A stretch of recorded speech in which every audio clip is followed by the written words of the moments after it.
Welcome back. Thank you for staying with KTN News. You're watching News Center on this 7th day of September. We continue with our conversation just after the Africa Climate Summit was concluded yesterday. 3 days of activities, deliberations, and declarations as well.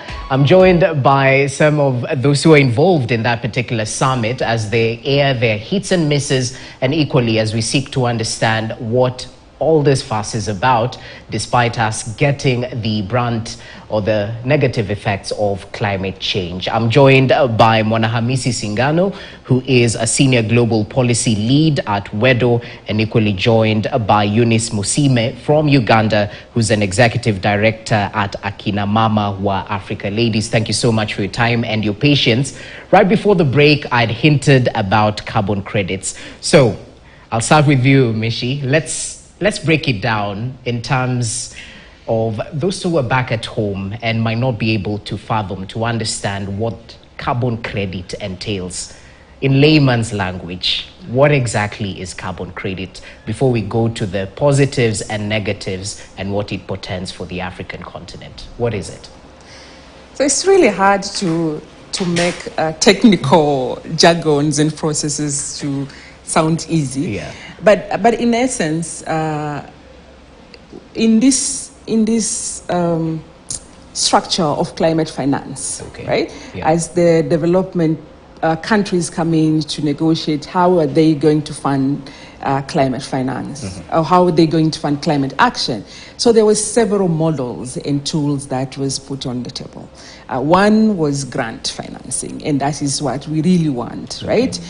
From countries committing through multilateral financial institutions to come and give climate finance to countries that need it. So purely grant public financing to public institution with no profit, with no string attached. So that was the most preferred option of climate finance. And then there was another option that is being used, that is loans. And that means that we are going to give you loans to do your climate actions. Okay.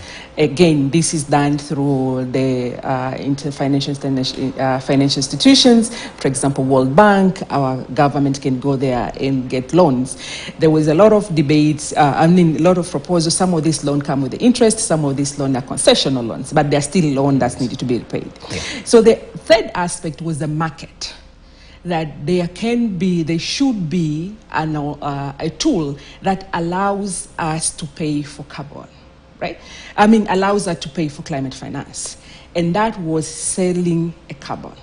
So how this idea started was really that there are communities or countries that have a lot of carbon sink.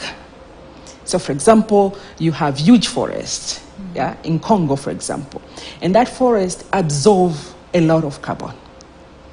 But you have ex-countries or community that have nothing and they keep on emitting greenhouse gases. So can that country pay this country for their forests to absorb that emission? Okay. Because nevertheless, climate change is a global. So what has been done in America, for example, affect what is happening in Kenya.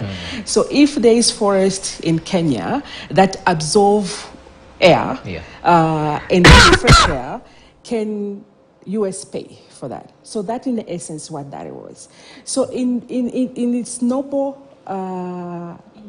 intention, it seemed okay, But behind it, now in terms of like procedures and how it actually operates, what it means now is one, ex-countries, the likes, for example, as US, will say, we are buying this much carbon from Kenya. And that gives us a pass to continue to do business as usual because we are offsetting our carbon. Okay. Right? Yeah. Is equally in your family, for example, if you are supposed to, or here in the office, if you are supposed to do your role being a presenter, and you say, so long as someone is doing it for me and I'm paying for it, why should I bother, Okay. right? Okay. So that's why we're saying, then they brought this concept of net zero. So what net zero means is, if I'm offsetting carbon this much and I'm able to buy carbon this much, then I'm net zero. Yeah? What we are saying, net zero is not real zero. Because what we want, as of now, is everyone in the globe to cut their emissions. Okay. Because our forest cannot hold that much. We're already in the crisis. Despite planting 15 billion trees. Despite planting those trees. Okay. Yeah? So that giving, and that's why we are saying carbon credit give a legitimacy for the polluter to continue doing polluting. And it now goes to the personal level. For example, we are saying flying. If you fly, you emit carbon. But now they have a system that allows you to buy individual carbon credit. So I'll just go, if I'm flying day in, flying my private jet, I can say after every travel, I'll go online and buy carbon this much, and I'm fine. Yeah, I'm contributing to the climate. Yeah. But the level of emission that you are done by you using a private jet cannot equate with that. So that was one aspect. The second aspect now is within communities. The project of carbon credit now, because there is just the idea, and now if you translate it to the project level, this land now will be protected because somebody is paying for it. So activities, human activities within those forests will be limited. So we have seen those forests which are deemed carbon sinks or part of the carbon project, that women are not allowed to go in to fetch food or foods or firewoods anymore. A community access to that forest is limited. Right. And between that, there are all these middlemen now who are coming in that say, your forest is absorbing this much. Who have that information? And the middleman is getting all this money. So the entire thing is really a forced solution. So, two quick follow-up. Okay, sure. To also note that Kenya has signed up.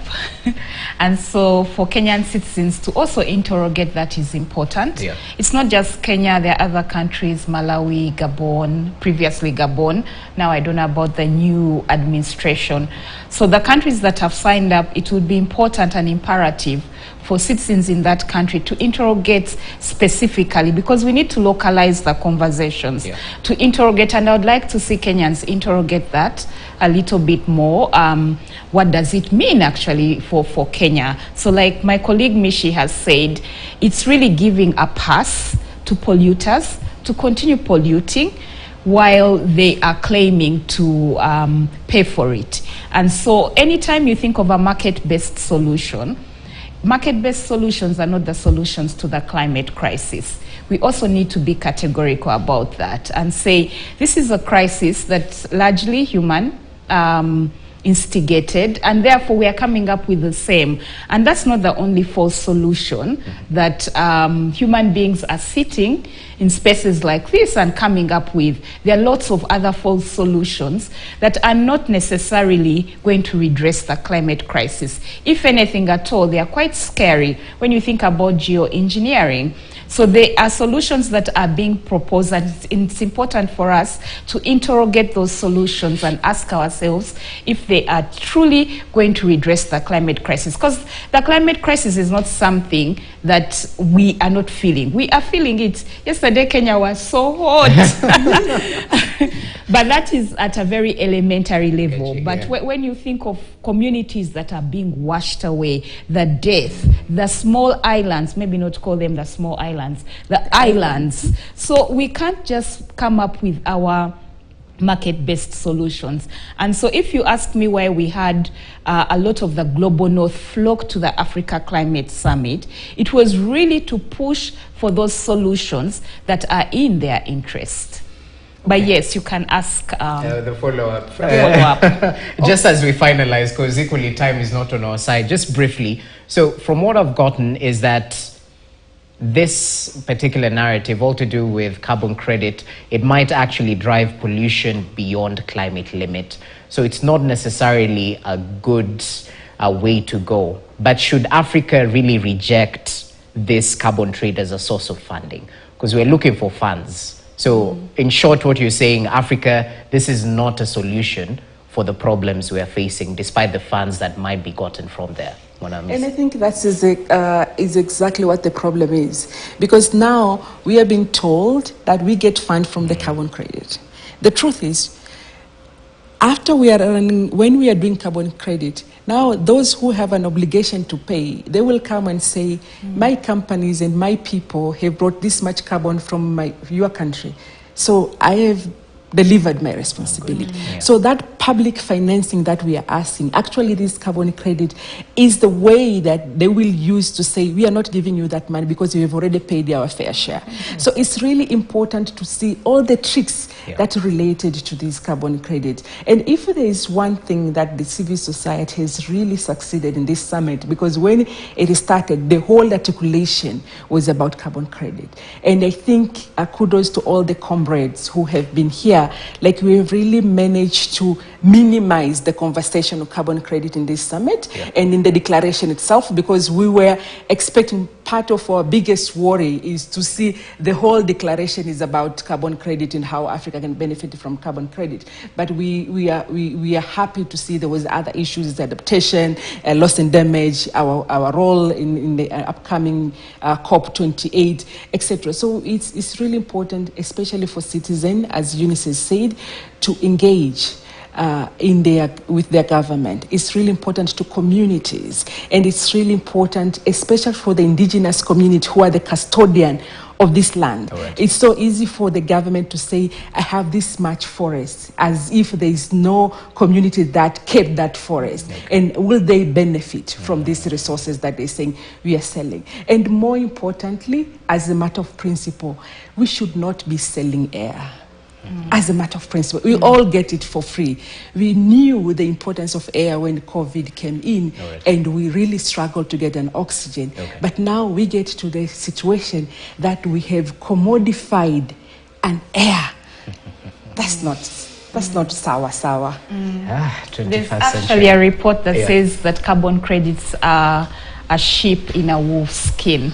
So that's a report to discuss further. Okay, we've broken down the information. It's now up to the audience to digest it, if I can put it that way. So ladies, as we finalize, time truly flies when you're having fun and talking about critical matters. I'll have to get your closing comments. And of course, we are anticipating COP28 in UAE, and we've talked about various matters from gender to the hits and misses of the Africa Climate Summit, matters carbon trade, the space of indigenous communities as well in this whole discourse. Talk to us about your expectations going into COP28, which is still this year. And Africa has sort of come out with one voice. And I know this is not the first time we're speaking in one voice. Previously, COP27, we definitely went through in one voice, even through the AU and whatnot. But what is important as we head into COP28? What should we focus on as a continent from your point of view as we finalize? Thank you. Thank you so much. On Sunday, we had a pre-summit event by the Women and Gender Constituency, and we had very clear demands. One was we need to center the leadership of those who are most impacted by this crisis. So women, youth, indigenous persons, etc. We need to see that fair and equitable representation. Of course, then we had a demand on climate finance, and Ms. Mishi has talked about grants. Our key card as Africans, we need grants. We have not contributed to this crisis, less than 4%. So what that says to us, we're not contributors, we're not polluters, so we need grants. We don't need concessional loans. We don't need some of those false solutions. So that's also critical. And then, of course, loss and damage. There has to be a greater recognition on that. And then, of course, the evidence, the tracking of the accountability you talked about, we need to be able to track those pledges. Are they coming in as grants? Are they coming in as loans? Is it new and additional financing? So all those. So the same issues I would say that were in our statement as the Women and Gender Constituency would be my final parting shot. And I do hope that COP28 will truly deliver The president of COP28 was here as well. True. And he spoke very eloquently, making the demands that need to be met. And I do hope that that same spirit and essence that he spoke with at the opening ceremony filters through and is infused at the COP28. Asante sana. Unfortunately, that marks the end of this conversation, but definitely learned something new right here. I appreciate your input. I was joined by the two ladies from the East African countries who are equally playing a part and pulling their weight in this discourse around climate change. Bwana Hamisi Singano, thank you so much for your time. As you head back to Tanzania, kindly relay our greetings. Equally joined... 3 more days of Climate Week. Oh yeah, you're still continuing? Yes. Okay, no problem. Asante sana. Equally joined by Eunice Musime from Uganda. She's Executive Director of Akina Mama Wa Africa. Thank you so much for your time. Well, that brings us to the end of today's edition of News Center. Our focus was solely on matters climate change. Hope you've equally learned something new, even as we continue in this all-important effort towards combating climate change. My name is Jesse Rogers. Enjoy the rest of your viewing. Goodbye.